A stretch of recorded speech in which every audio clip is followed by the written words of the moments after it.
Liverpool are one of the best teams in the world right now, if not the best team, and today they made Spurs look like a League Two side. Having to overcome a 1-0 deficit to progress into the final of the EFL Carabao Cup and book a trip to Wembley, Liverpool made it look so easy. And after taking a closer look and breaking the game down tactically, I noticed something that confirmed my suspicions about what makes Liverpool the best team in the Premier League and possibly the world. So stick around to find out exactly what that is, but before we get into that, please make sure you guys are subscribing to the channel. I'm doing a tactical analysis video multiple times a week, as well as match previews and post-match thoughts. Hitting that button will keep you guys up to date and make sure that you don't miss out on any of the videos. Also, I need to get your guys' thoughts on this match. From the Liverpool supporters, how happy are you with that performance? And if you support Spurs, tell me guys, what is going wrong? How do you fix it? And how disappointed are you with the way that Spurs played today? So the concepts that we're going to talk about are Liverpool's player movements, specifically in relation to each other and how it creates space, their ability to switch the point of attack and create chances from wide areas, Spurs' lack of ideas to score, specifically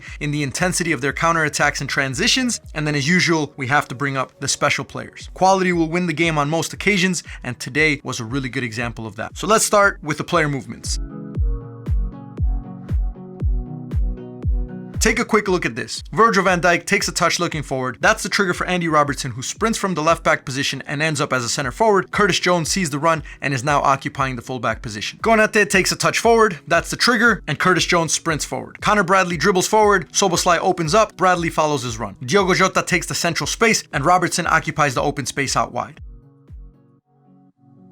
Ball gets played into Szoboszlai. Gravenberch makes the forward run to take his defender away and create space for Salah, which then allows the ball to travel back to Gravenberch in open space facing forward. Diogo Jota takes the central run and even points at Gravenberch to let him know that the space is now open for Gakpo. Gravenberch then moves into a different area where he has more space, gets the ball, plays a quick wall pass, and then has the opportunity to shoot. And finally, let me show you how all of this ends up in an actual goal. McAllister receives after Liverpool win the ball back, and he takes a touch forward, which once again is the trigger for the runs to start. Salah is already on his way forward. Szoboszlai gets away from McAllister to drag his defender with him and gives Maka the space to drive forward. Once he does, Connor Bradley then starts sprinting forward from the fullback position. McAllister finds him in the space behind the Spurs midfield, and then he plays a one-touch pass to Szoboszlai, who is free in the space that he created himself, and he finishes the opportunity for Liverpool. I said it earlier and I paused when I said it because I wasn't fully sure, but after breaking down the match and looking at how many times Liverpool did this, I'm completely convinced that Liverpool is the best team in the world in regards to how they move positionally, how they understand each other's movements and the triggers, and how they create spaces that will ultimately be used to score goals. It's honestly unbelievable how well they do this, and it all makes sense as to why Tottenham had absolutely no chance in this match. Which leads me to the next point, which is Liverpool's ability to switch the point of attack and use that to create crossing opportunities and chances to score.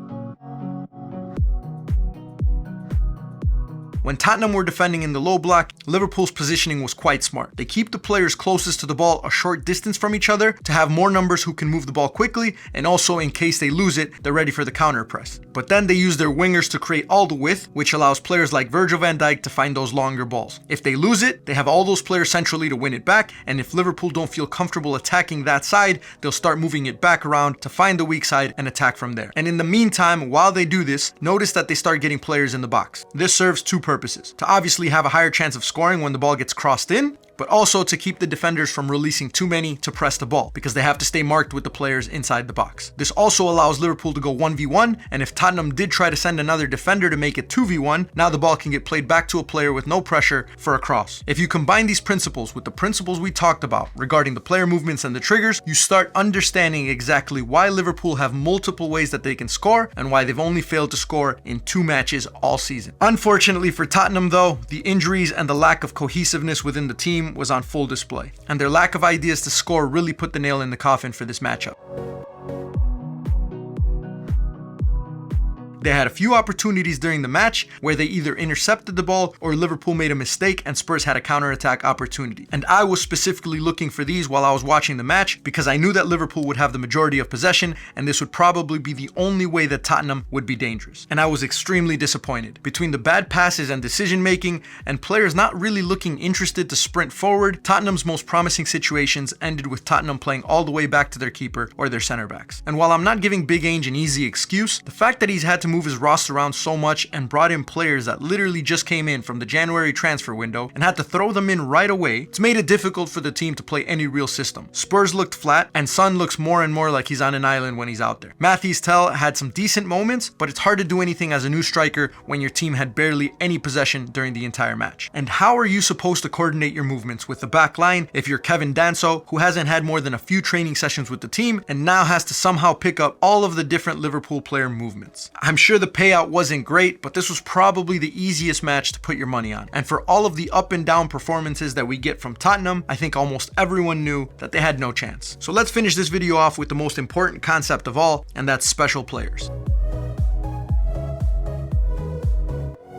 Mo Salah has been the special player that I've talked about in a lot of my recent Liverpool videos, but once again, let me break down the details as to what makes him so special. I was really looking forward to the battle between him and Jed Spence. I think Spence has the potential to be one of the world's best fullbacks in the future, and I thought today he might be able to shut Salah down. I'll pause the video here, and I know it's hard to see. I don't mean for the footage to look like this, but I am trying to avoid YouTube taking down my videos. Salah facing away from goal with Jed Spence in front. As he takes his touch out of the air, it looks like he's going to play it backwards, but instead he manages to somehow take the nicest touch forward, turn his body, and then play a ball in behind to Darwin Nunez, who gets tripped by Kinski and earns Liverpool a penalty. You could be the best coach in the world. You can prepare for the apocalypse if you wanted, but you can't prepare for the quality of Mo Salah and what he can do to you during 90 minutes of a football match. And if you're not convinced by that, take a look at where he puts his penalty. Perfect placement, top bins. And so with all of this, the Carabao Cup final is now set. Liverpool will take on Newcastle at Wembley Stadium, and this is going to be one of the best matches this season. I can almost guarantee that it's going to be tactically one of the most exciting matches that I'll be able to break down for you guys. So if you guys learned anything from this video or just appreciated the work it took to break the match down, please consider subscribing and don't forget to comment below with your thoughts on the match.